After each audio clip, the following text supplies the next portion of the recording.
ரீரிலீஸுக்கு விதித்த தடை நீக்கம் செய்யப்பட்டிருக்கிறது. அண்மை செய்தியாக பார்க்கிறோம். இது தொடர்பான கூடுதல் விவரங்களோடு செய்தியாளர் மதன் இணைக்கிறார். மதன், விவரங்கள். நடிகர் கமலஹாசன் நடிப்பில் கடந்த 1991 ஆண்டு குணா திரைப்படம் வெளியானது. இந்த படம் மீண்டும் கடந்த ஜூன் 21 திரையரங்கில் மீண்டும் ரீரிலீஸ் செய்யப்படும் என்று ஒரு அறிவிப்பு வெளியானது.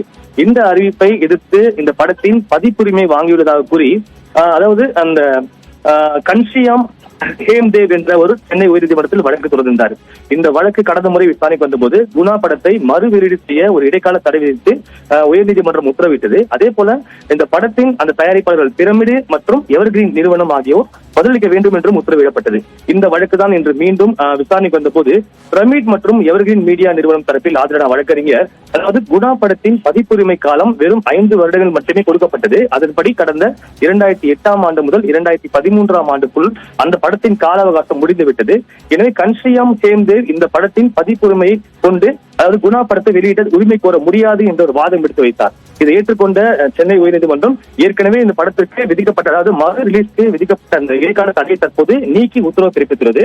அதே போல இந்த படத்திற்கு வரும் வசூல் தொகை, அதாவது மறு வெளியீட்டு மூலமாக வரும் வசூல் தொகை எவ்வளவு, அதை இந்த ஒரு வழக்கின் வரவாக வைக்க வேண்டும் என்றும் தற்போது உத்தரவு பிறப்பித்துள்ளது.